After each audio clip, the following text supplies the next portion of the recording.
Alléluia. Amen. On va chanter ces cantiques-là. Je veux écouter ta parole. Je veux pratiquer ta parole. Je veux vivre au dépens d'elle. Seigneur Jésus, oh, je veux écouter, je veux écouter. Seigneur, donne-nous des oreilles pour entendre. Donne-nous des yeux pour voir. Oui, Seigneur, donne-nous d'apprécier. Donne-nous, Seigneur, de ne point mépriser ta main. Donne-nous de ne point mépriser ta main parce que c'est ta parole. Parce qu'elle descend du ciel, parce qu'elle sort de ta bouche. Merci, Seigneur. Merci, Seigneur. Merci, Seigneur. Alléluia. Alléluia. Alléluia. Alléluia. Alléluia. Alléluia. Alléluia. Seigneur Jésus, oh, aide-moi.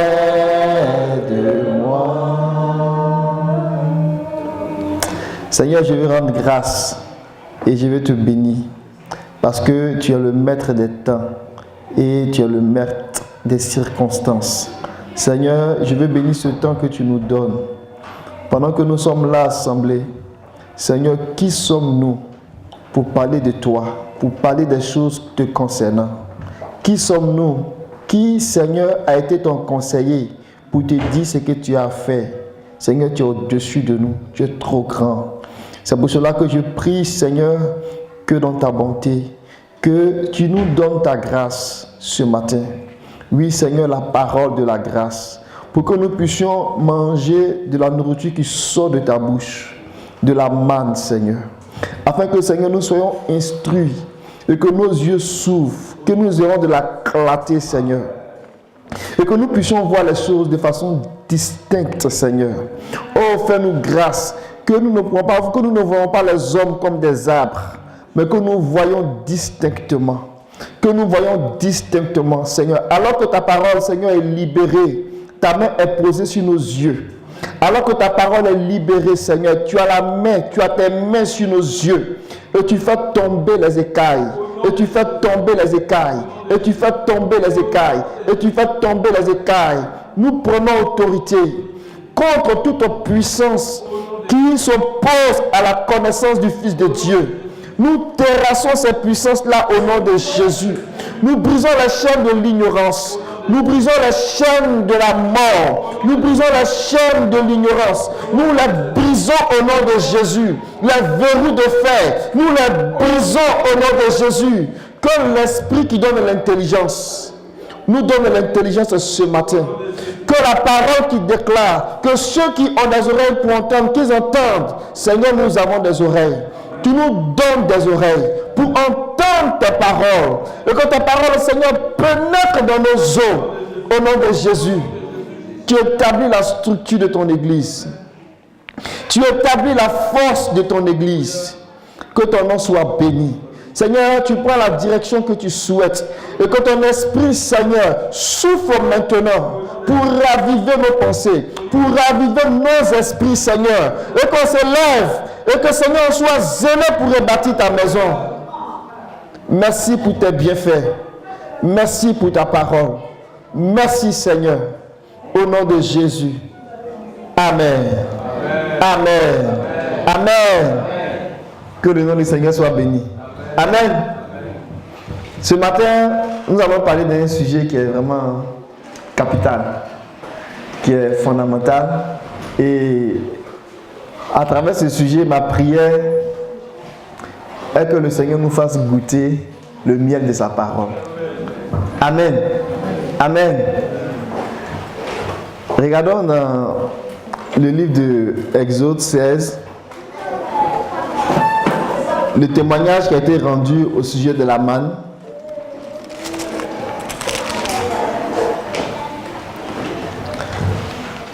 Au verset 31, lorsque le peuple d'Israël découvrait qu'est-ce que Amen. Le peuple découvrait qu'est-ce que était la manne. Mais la manne même, ça veut dire qu'est-ce que c'est. Amen. Donc lorsque le peuple découvrait cela, voici le témoignage qu'ils ont rendu. Verset 31 et Exode 16. La maison d'Israël appela du nom de la manne cette nourriture qui ressemblait à de la graine de coriandre. Elle était blanche et elle avait le goût d'un gâteau au miel. Amen. Amen. Et lorsqu'on va dans le livre de Psaume, le Psaume 19,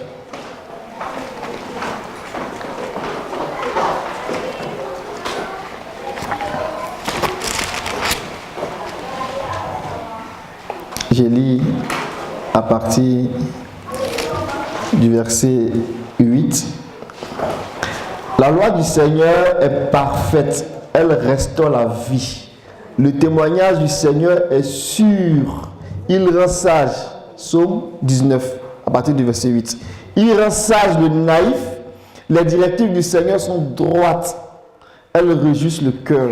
Le commandement du Seigneur est limpide, il fait briller les yeux. La crainte du Seigneur est pure, elle subsiste à jamais. Les règles du Seigneur sont vérité, elles sont toutes justes. Amen. Amen. Et souvenez-vous qu'il est question de la parole du Seigneur ici. Et au verset 11, on dit, elles sont plus précieuses que l'or, que beaucoup d'or fin, plus douces que le miel qui coule des rayons. Amen. Amen. Donc, ce que les enfants d'Israël ont vu au sujet de la manne, ils l'ont apprécié en fonction de leur sens. Vous comprenez? De ce qu'ils avaient l'habitude de manger. Et ils ont comparé ça au miel. Mais le témoignage du psalmiste, il dit, ça va au-delà du miel. Amen. Et ma prière ce matin, c'est que le Seigneur passe dans ces rangées-là et qu'il nous distribue ce rayon de miel-là, alors que nous serons en train de regarder les Écritures. Amen. Je voulais qu'on regarde ce sujet que j'ai appelé sujet capital. Il est capital parce que c'est comme une clé que le Seigneur veut nous remettre. Amen. Pour ouvrir des portes, pour rentrer dans la compréhension des mystères. Pas pour connaître les mystères, mais le déroulement et l'accomplissement même du mystère de Dieu, ça nous conduit à ressembler à Dieu lui-même. Amen. Amen. Tout ce que Dieu est en train de faire, ça tourne autour d'un seul mystère. Il y a des mystères périphériques. Par exemple, on peut venir enseigner ici que le rocher qui les suivait, c'est Christ. Ça, c'est un mystère. Amen. Et il y a beaucoup de mystères comme ça qu'on retrouve dans les Écritures. Mais le plus grand des mystères, qui est Christ lui-même, c'est de nous faire rentrer, nous les hommes, dans cette compréhension totale des choses de Dieu, pour qu'on puisse voir Dieu face à face et puis être comme lui. Ça, c'est le plus grand des mystères que Dieu a pour nous. Amen. Le voir face à face. Pourquoi? Parce que Dieu habite une lumière inaccessible, que nul n'a vu et ne peut voir. Même les anges ne voient pas Dieu. On dit que la lumière est inaccessible. C'est Dieu qui se révèle, ou bien qui se montre, et puis on peut voir une forme de Dieu, ou bien une expression de Dieu. Donc ce que Dieu est en train de faire, c'est de nous configurer, nous les hommes, de la même nature que lui, pour qu'on soit capable de le voir. Et ce travail qui nous amène à la configuration de la nature divine, à l'image et à la ressemblance de Dieu, c'est l'évangile qui fait ce travail-là. C'est la parole qui fait ce travail-là. Donc, goûtons et voyons comment la parole est douce comme du miel, pour qu'on rentre dans ce travail-là pour qu'on puisse réaliser le mystère de Dieu à notre égard. Amen. Amen. J'ai intitulé ce message-là « Le langage de la prophétie ». On peut peut-être se dire, mais c'est quoi ça encore? On a parlé de la parole prophétique, on a parlé de l'esprit prophétique, on nous parle encore de langage prophétique. Demain, qu'est-ce qu'ils vont nous dire encore de nouveau? Amen. C'est la même chose, mais vu sous différents angles, avec des précisions, de manière à ce que, lorsqu'on sera en train d'étudier les Écritures, les choses seront très claires pour nous. Amen. Donc, pour bien apprécier qu'est-ce que c'est le langage prophétique, on va aller avec la chose à laquelle on est habitué. On est habitué à la parole prophétique. Amen. Et tout doucement, tranquillement, je vais vous parler de ce langage-là à mesure qu'on va avancer. On va regarder le verset de Matthieu 11.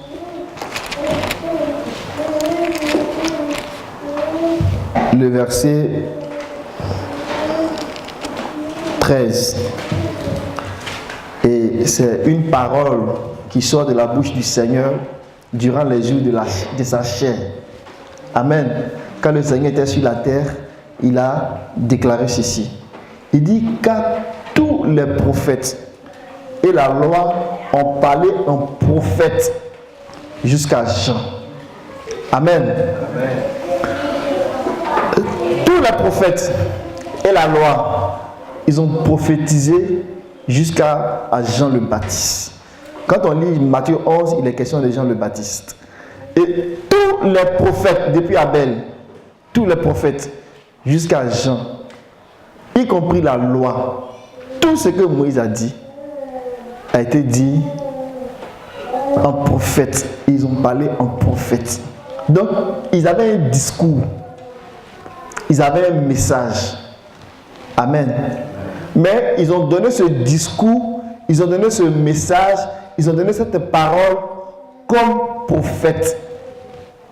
Mais la prophétie, ce n'est rien d'autre que dire, rapporter ce que Dieu a dit. Donc, lorsque la loi est en train de parler, la loi va chercher des choses cachées qui sont en Dieu, et puis la loi nous les révèle. Et quand la loi nous les révèle, on dit: ah, la loi prophétise. Lorsque les prophètes, ils vont chercher, ou du moins Dieu leur donne des choses, des secrets, et qu'il les révèle aux hommes, on dit qu'ils prophétisent. Mais en réalité, c'est Dieu qui a parlé à ces gens-là, et ils ont libéré la parole de Dieu. Donc la prophétie, c'est la révélation de la parole de Dieu. C'est lorsque la parole de Dieu vient à nous. Amen. Donc lorsque la parole de Dieu vient aux prophètes, les prophètes parlent, les prophètes libèrent le discours, les prophètes libèrent le message, donc ils libèrent la prophétie. Donc la loi, c'est que Moïse écrit. Et les prophètes ont prophétisé jusqu'à Jean-Baptiste. Ça veut dire, ils ont donné des messages. Ils ont dit des choses jusqu'à ce que Jean-Baptiste arrive. Et lui-même aussi, Jean-Baptiste, il a dit des choses. Donc on se comprend, hein? Ok. Donc, rendu là, qu'est-ce qui se passe? Et qu'est-ce qu'ils ont dit? Avant de répondre à cette question-là, on va relire le verset qu'on connaît très bien dans 2 Pierre. Dans 2 Pierre chapitre 1, le verset 16.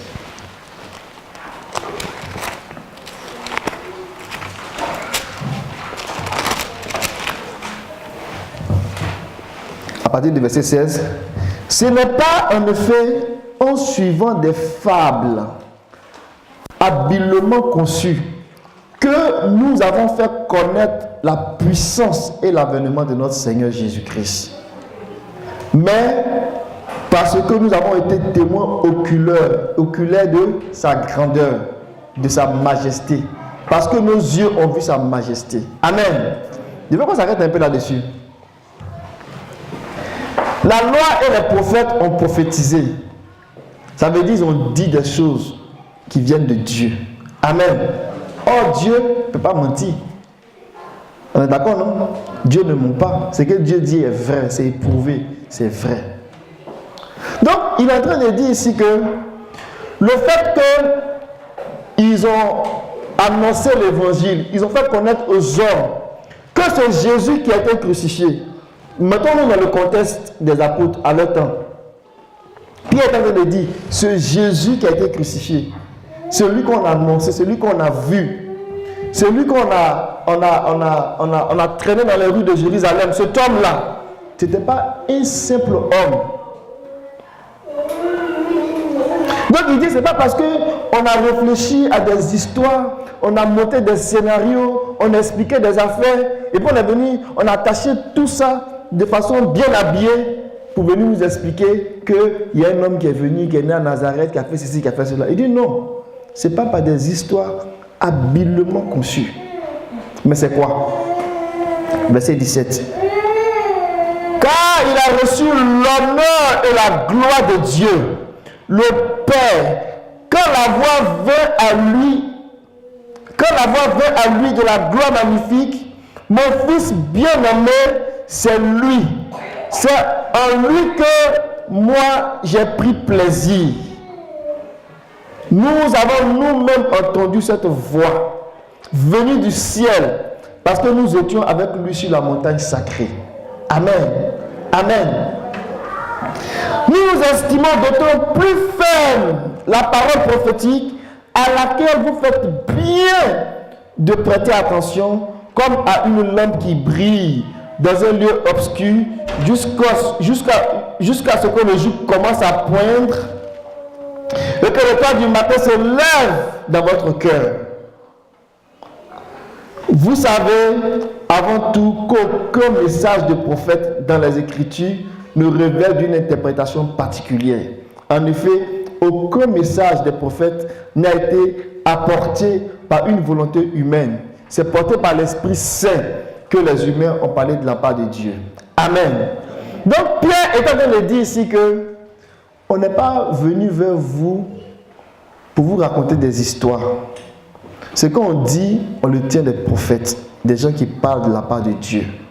Ça, c'est la première chose. La deuxième chose, nous-mêmes, parlant de ceux qui ont été témoins de cet événement que Pierre rapporte ici, nous étions avec le Seigneur sur la montagne.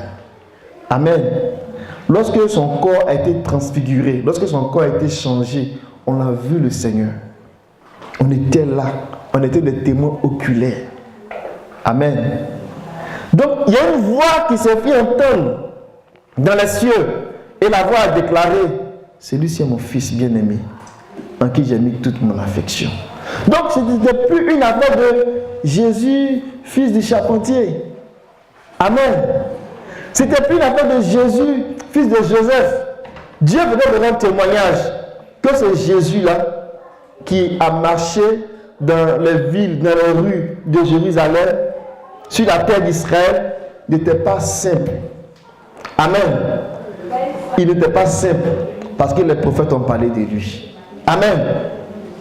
Donc ici, il vient dire que ce que nous vous disons là, ça vient des prophètes. C'est la raison pour laquelle, au verset 19, il dit, faites attention à ce que les prophètes ont dit au sujet de ce Jésus-là. Amen. Faites vraiment attention. C'est pour ça qu'il dit, faites attention à la parole prophétique. Amen. Donc la parole prophétique, c'est la parole, c'est le discours, c'est le message qui est libéré par les prophètes. Et il y a des gens qui ont commencé à suivre ce message-là de façon minutieuse. De manière à ce que lorsque le Seigneur est arrivé, je vais dire, lorsque le Seigneur s'est manifesté dans les jours de la chair, ils ont compris que c'était le Seigneur. Parce qu'ils suivaient ce message. Ils suivaient les événements. On va lire un passage dans Matthieu chapitre 2, le verset 5. Pour vous donner un exemple.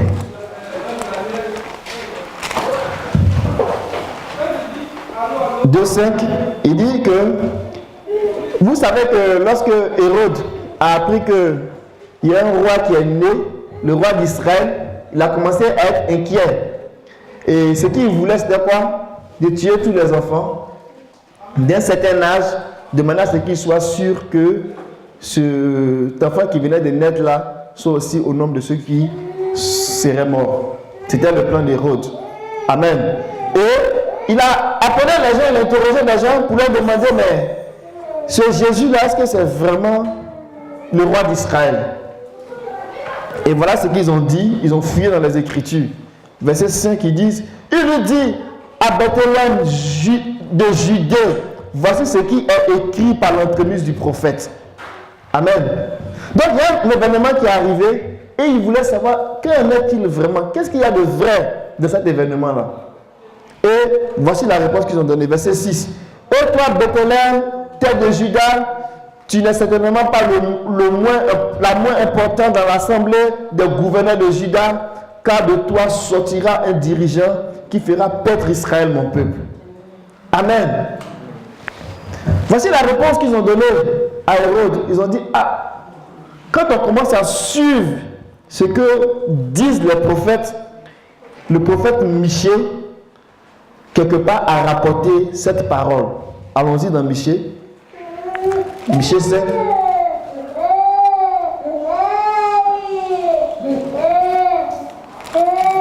Michée 5, verset 1. Quant à toi, Bethléem Ephrata, toi qui es petite parmi les fratries de Juda, de toi sortira pour moi celui qui dominera sur Israël. Son origine remonte au temps jadis, aux jours d'autrefois. Amen. Amen. Donc, voici la parole qui a été libérée par le prophète Michée. Donc, c'est cette parole-là qu'ils ont lue devant Hérode.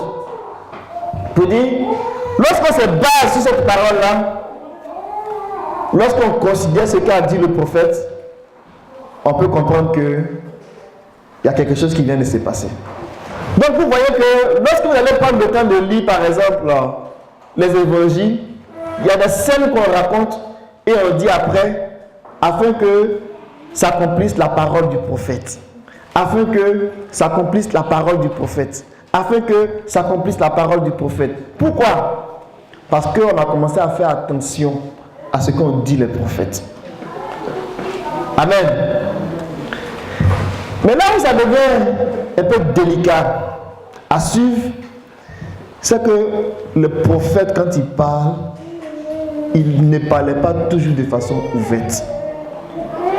Ils utilisaient un langage pour s'exprimer. Amen. Donc, une chose, c'est la parole des prophètes. Une autre chose, c'est écouter et comprendre la parole des prophètes pour pouvoir les suivre. Donc ce qui va se passer, c'est que ils ont commencé à se poser la question, mais comment les autres font pour savoir? Et puis nous on ne sait pas. Comment on peut être sûr que c'est Jésus qu'on voit là, c'est de lui que Ésaïe parlait? Nous aujourd'hui on a la grâce, on a les écrits, on a tout ce qui est, on va dire, on a rassemblé tous les écrits des prophètes. On a ça sous nos yeux. Donc c'est facile, j'ai envie de dire quelque part, de faire des liens. Mais eux, ils avaient peut-être que les livres de Moïse. Mais je me demandais même si tout était rassemblé en un seul livre. Ils avaient les prophètes. Comment pouvoir faire le lien de toutes ces affaires-là? Si ça prend la grâce de Dieu. Amen. Amen. Donc, pour faire attention à la parole des prophètes, il faut comprendre leur message. Il faut comprendre le discours des prophètes. Parce qu'ils ont parlé après, ils ont parlé en utilisant un langage spécial. Et c'est ce langage-là que j'ai appelé le langage des prophètes.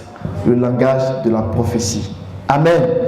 Vous allez comprendre que si on saisit, si du moins, on cherche à rentrer dans ce langage, on cherche à apprendre ce langage, le livre de la vision, le livre des prophètes, le livre de la parole de Dieu va commencer à s'ouvrir à nous. Amen. Amen. Et en ce moment précis, on va commencer à goûter le miel de la manne. Amen. Amen. On va commencer à apprécier, oh, combien c'est bon, combien c'est doux, combien c'est agréable la parole de Dieu. Et à travers ce que nous serons en train de manger, à mesure que nous mangeons, particulièrement pour nous qui sommes parvenus à la fin des temps, le miel que le Seigneur nous donne va nous donner de rentrer dans le mystère de Dieu. Amen. Amen. On va lire un verset avant d'aller plus loin. Dans Apocalypse. Ce langage-là, c'est l'ensemble des symboles, des figures, des images, des allégories, des métaphores que les prophètes utilisent, que les apôtres utilisent, que les messagers du Seigneur utilisent. Et ça fait que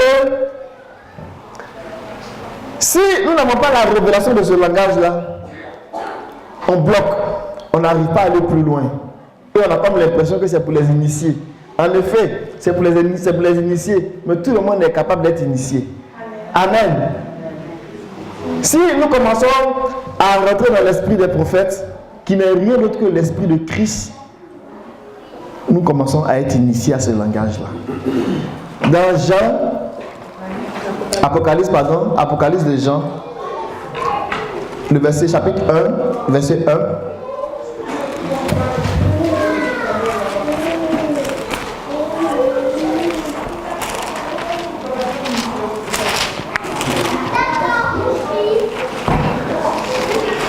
Il fait la lecture. Révélation de Jésus-Christ que Dieu lui a donné pour montrer à ses serviteurs ce qui doit arriver bientôt. Il a signifié en envoyant son ange à son serviteur Jean. Amen. Là où je vais attirer votre attention, c'est la dernière phrase. Jean a reçu une révélation de la part du Seigneur. Mais le Seigneur, donnant la révélation à Jean, il a donné cette révélation-là. Il a donné beaucoup de messages à Jean, mais sous forme de beaucoup d'images, beaucoup de figures. Et la Bible dit qu'il a donné cette révélation pour les choses qui doivent arriver à Jean, mais en donnant ça sous forme de signes, en lui signifiant. Dans certaines versions, on dit simplement, il a montré. Mais je voulais attirer votre attention sur le fait qu'il lui a été donné sous la forme de signes. Et pour ceux qui sont habitués à la lecture de Apocalypse, vous allez vous rendre compte que du début à la fin, il n'y a que des signes. Tout à l'heure, quand on va commencer à lire des versets, vous allez vous rendre compte. Il y a vraiment des signes.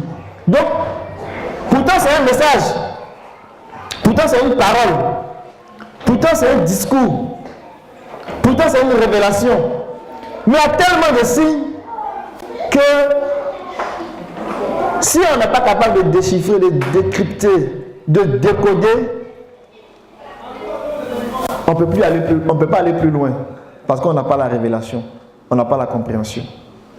Amen. Que Dieu nous fasse grâce. Donc, l'importance du langage de la prophétie, c'est être capable de décoder les figures, les métaphores, les styles, les allégories. En tout cas, tout ce qui a été utilisé pour qu'on puisse vraiment saisir où est-ce qu'on s'en va avec le Seigneur. Mais il a voulu que ce soit comme ça. De manière à ce que ceux qui vont rentrer dans cette compréhension-là, ce soit des gens vraiment qui ont soif et qui vont aller chercher à manger, à boire, des gens qui ont vraiment faim et qui vont à qui il va donner à manger. Amen. Amen. On va lire un autre verset dans le livre de Psaume. On revient dans notre psaume qu'on a lu.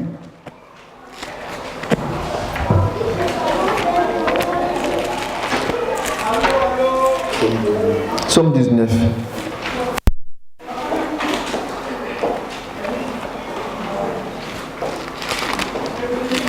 Je fais la lecture du verset 1 au verset 7. Le ciel raconte la gloire de Dieu. La voûte céleste dit l'œuvre de ses mains. Le jour l'annonce au jour, la nuit l'explique à la nuit. Ce n'est pas un langage, ce n'est pas des paroles qu'on entend. On n'entend pas leur voix. Leurs mesures apparaissent sur toute la terre. Leurs accents vont aux extrémités du monde. C'est là qu'il a placé une tente pour le soleil. Celui-ci, tel un marié sortant de sa chambre, tout content, se met en route, tel un vaillant guerrier. Il se lance des extrémités du ciel et achève sa course. À l'autre extrémité, rien n'est à l'abri de sa chaleur. Amen. Amen. Est-ce que quelqu'un a une autre version? Peut-être français courant ou une version différente de la mienne? Français courant. S'il te plaît. Le ciel proclame la gloire de Dieu. La voûte étoilée révèle ce qu'il a fait. Chaque jour en parle au jour suivant et chaque nuit l'annonce à celle qui la suit. Ce n'est pas un discours, ce ne sont pas des mots, l'oreille n'entend aucun son. Mais leur message parcourt la terre entière. Amen. Leur langage est perçu jusqu'au bout du monde. Dieu a dressé dans le ciel une tente pour le soleil. Le matin, celui-ci paraît tel un jeune marié qui sort de sa chambre, un champignon tout heureux de prendre son élan. Il sort à une extrémité du ciel, son tour le mène à l'autre extrémité, rien n'échappe à ses rayons. Amen. Waouh, merci Seigneur pour ta parole. C'est une grande parole qui est là. Ça parle du Seigneur. Amen. Regardez bien ce que je suis en train de dire. Où je vais rentrer. Suivez-moi très bien. On a dit que les prophètes ont parlé de la part de Dieu. Amen. Et le discours, le message des prophètes, c'était le message de Dieu. Mais ce message-là, ils l'ont amené sous forme de symbole, sous forme d'image. Et ça nous prend de comprendre le langage des prophètes pour comprendre ce discours-là. Amen. Ça, c'est une chose. Mais là où on peut être aidé à comprendre ce langage-là, à décoder ce langage-là, c'est là où l'esprit de la prophétie vient nous aider. Amen. Est-ce que vous me suivez? Il y a 3 choses que je veux qu'on retienne. Il y a le message des prophètes, la parole prophétique. Amen. La parole, le discours, le message des prophètes. Mais ce message-là, ils utilisent un langage pour nous le présenter. Et ce langage, il est voilé. Ce langage, il est caché. Par exemple, je vais vous donner un exemple très clair et vous allez comprendre où est-ce que je vais m'en aller. Quand on lit Apocalypse 12, c'est un grand message que le Seigneur est en train de livrer là. On va le lire, mais on garde cette pensée, on va revenir là-dessus. Parce que je veux bien qu'on comprenne ces 3 choses. La parole prophétique, le langage prophétique et l'esprit prophétique. Quand ça sera établi, on va avancer. Et je vais revenir pour expliquer le psaume 19 qui va nous ouvrir une grande porte pour rentrer encore un peu plus profond dans le message. Quand nous lisons Apocalypse 12, le Seigneur a dit à Jean, monte et je vais te montrer les choses à venir. Mais ces choses à venir là, c'était pour l'église. Amen. Le Seigneur il parle à l'église, il ne parle pas aux anges. C'est à l'église qu'il parle. Regardez Apocalypse chapitre 12. Il dit, un grand signe apparut dans le ciel. Une femme vêtue du soleil qui avait la lune sous ses pieds et une couronne de 12 étoiles sur sa tête. Si j'ai fini de lire ce verset, que je ferme le livre et que je commence à crier moi seul, waouh, merci Seigneur pour cette révélation. Celui qui a lu, qui a entendu ce que j'ai dit, mais qui n'est pas capable de comprendre les signes, les symboles qui sont utilisés, il est comme un sourd. Parce qu'il n'a rien compris. C'est comme l'apôtre Paul qui dit que quand nous parlons en langue, notre frère qui est à côté de nous, notre soeur qui est à côté de nous, elle ne comprend pas parce qu'on dit des choses qui glorifient Dieu. Et que celui qui parle en langue, ça devient encore plus édifiant pour les autres s'il a la capacité d'interpréter. Sinon, il s'édifie lui seul, mais il n'édifie pas l'assemblée. Un prophète, c'est comme s'il parlait en langue, mais dans un langage. Amen. Mais ça prend une interprétation. Ça prend de décoder le message du prophète pour que ça soit bénéfique aux autres. Amen. Donc, le prophète, il donne le discours, il donne le message, mais dans un langage. Mais une fois qu'on a dit ça, on n'est pas plus avancé. Parce qu'on sait que c'est un message qui utilise un langage. Mais c'est quoi la suite? Et c'est là que l'esprit de la prophétie entre en scène. Et l'esprit de la prophétie va nous donner la révélation, l'intelligence pour décoder le langage. Amen. Amen. Ce que l'esprit de la prophétie fait, ça nous donne l'intelligence, la compréhension pour décoder le langage. Donc si je reviens à mon exemple d'Apocalypse 12, l'esprit de la prophétie va me dire que cette femme-là, c'est l'église. Là, j'ai fait des affirmations. Il faut le démontrer. Mais on ne va pas le faire ici aujourd'hui. Parce que ce n'est pas le but. Mais on va y arriver. Parce que le but, en fait, de regarder le langage de la prophétie, c'est de comprendre qu'est-ce que c'est pour arriver à ça. Amen. Amen. Pas forcément aujourd'hui, dimanche, là. Aujourd'hui, dimanche 17, c'est ça, hein? C'est pas forcément aujourd'hui, dimanche 17, qu'on va connaître toutes les Écritures. Mais je vous ai dit tantôt que le langage de la prophétie, la compréhension du langage de la prophétie, c'est une clé que le Seigneur va nous donner. Pour que dans les jours à venir, quand on va commencer, ou bien on va continuer à méditer, que toutes les images, que tout ce qui est symbole des prophètes, que cela commence à se révéler à nos yeux et qu'on comprenne les Écritures. Amen. Amen. Mais avant d'arriver là-bas, il faut qu'on comprenne que c'est d'abord un langage. C'est une femme qui est là. Et cette femme, c'est l'église. Elle était en travail. Et la façon dont elle était habillée, c'était vraiment extraordinaire. On dit qu'elle était revêtue du soleil. Est-ce qu'un homme peut se revêtir du soleil? C'est impossible. Elle était revêtue du soleil. Et elle avait sous ses pieds la lune. Amen. La lune, on va le voir, on va le regarder si on a l'occasion. C'est l'alliance. C'est les Écritures. À la fois le Nouveau Testament et l'Ancien Testament. Certainement son pied droit, c'est pas dit ici, certainement son pied droit était sur la Nouvelle Alliance. Et son pied gauche sur l'Ancienne Alliance. Elle était revêtue du soleil de justice, de la puissance de Dieu. Et elle avait sur sa tête une couronne de 12 étoiles. Et les étoiles, c'est l'enseignement des apôtres. Mais si on ne sait pas tout ça, on finit de lire ce verset.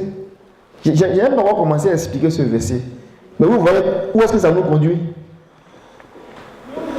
Voilà pourquoi il est vraiment important de saisir le langage des prophètes. Pourquoi? Parce qu'il y aura beaucoup d'interprètes. Il y aura beaucoup de personnes qui vont venir interpréter. Mais gloire à Dieu, la capacité d'être sûr qu'on est dans la bonne interprétation, c'est l'esprit des prophètes. Parce qu'on n'est pas en train de faire un commentaire composé. On n'est pas en train de faire un sujet de commentaire composé où chacun vient et puis il est inspiré. Et puis il dit non, la lune ça veut dire ça, le soleil ça veut dire ça. Quand il finit, un autre prend et puis il commence à expliquer les affaires. Non, ce n'est pas un exercice de commentaire composé. On dit c'est le message des prophètes qui parle de la part de Dieu. Mais c'est un message qui est codé. Mais comment on fait pour rentrer, pour décoder ce message-là? C'est cela que ça prend l'esprit des prophètes. L'esprit qui inspirait les prophètes là. La Bible dit que c'est l'esprit de Christ. Amen. Ces prophètes qui prophétisaient là, ils ne voient une seule chose, Christ. Ils ne voient une seule chose, Christ. Donc quand ils prophétisaient, tout leur message était concentré sur Christ. C'est pour cela que Apocalypse va dire, Apocalypse 19, verset 10, il va dire que,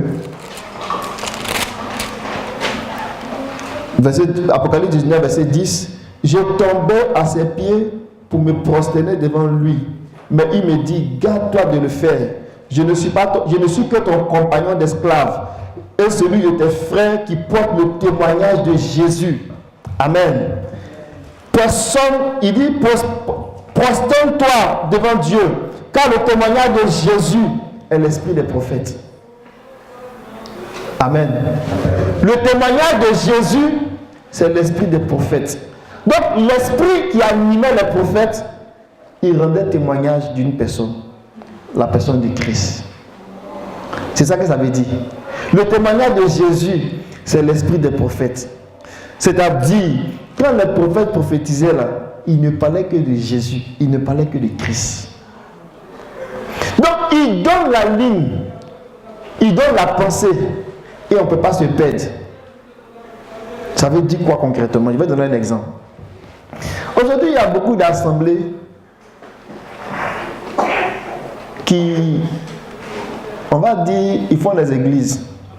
Quand ils te demandent où tu pries, tu leur dis non, je prie dans un endroit. Il dit mais c'est quoi l'église? C'est quoi le nom du pasteur? Non, tu pries dans une église, dans un lieu, mais explique-moi un peu plus, c'est quoi? Parce qu'ils n'ont pas entendu parler de l'église de feu, ou bien l'église des montagnes, mais l'église de la vallée. Pour eux, c'est pas quoi une église. On va dire, ah ok, vous êtes une cellule de prière. D'ailleurs, d'où ça vient le mot cellule de prière?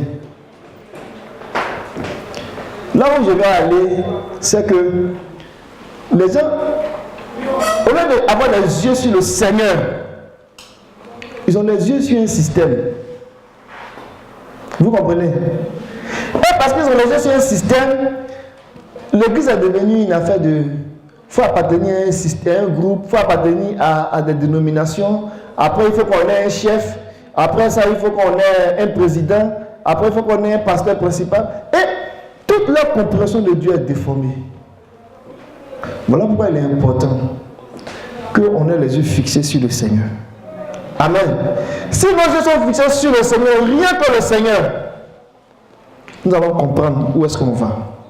Mais ceux qui n'ont pas les yeux fixés sur le Seigneur, ils voient un groupe de prière, ils voient dîme, ils voient offrande, ils voient un numéro de dîme. Et ça va dans tous les sens. Et c'est pour cela que l'apôtre Paul a dit, il y a des gens qui travaillent pour leur ventre. Mais nous attendons que notre corps soit transformé. Amen. Amen. Il est vraiment important que toute la révélation de Dieu soit focalisée sur la personne de Christ. Si vous entendez un message qui dévie d'un seul millimètre de la personne de Christ, commencez à vous méfier. Parce que ça va sortir du cadre du témoignage des prophètes, de l'esprit des prophètes. Amen. Ça va sortir du cadre du témoignage de Jésus, de l'esprit des prophètes. Parce que l'esprit des prophètes, il ne parlait que de Jésus. Je vais lire un autre verset dans le livre de Pierre, avant de revenir à mon psaume 19.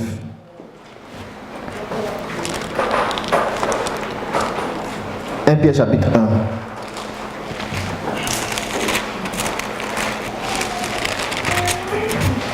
Le verset 10 à 11. Il parlait du salut, Pierre parlait du salut que les frères ont reçu. Et il dit, ce salut, les prophètes qui ont parlé de la grâce qui vous a été destinée, en ont fait l'objet de leur recherche et de leur investigation.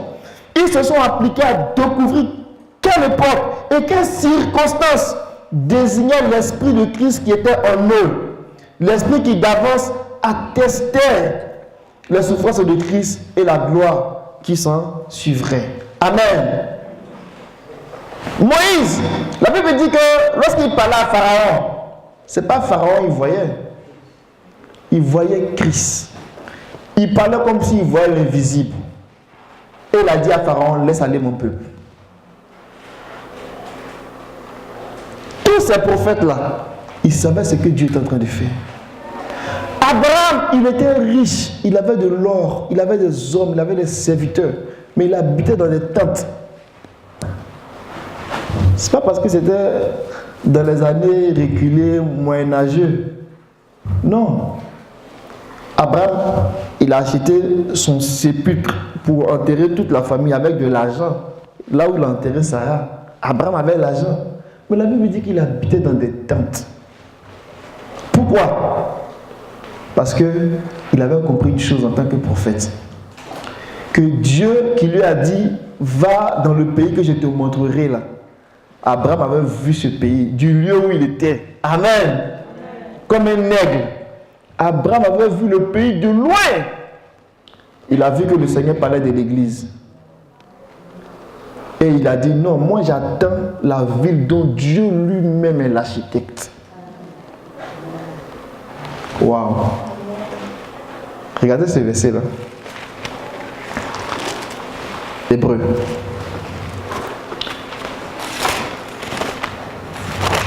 Chapitre 11. Versets 9 à 10. C'est par la foi qu'il vint s'exiler sur la terre promise, comme un pays, dans un pays étranger, habitant sous des tentes. Il pouvait dire non, le Seigneur m'a montré le pays, il m'asseoir, il m'installer. Mais en tant que prophète, il habitait sous des tentes. Abraham avait compris ça. Il a transmis cet esprit à Isaac. Isaac avait compris ça. Il a transmis cet esprit à Jacob. On dit, tous ceux qui n'avaient pas cette même promesse-là, ils avaient compris ça. Verset 10. Car il attendait la cité qui a de solides fondations, c'est dont Dieu est l'architecte et le constructeur. Amen. Et des années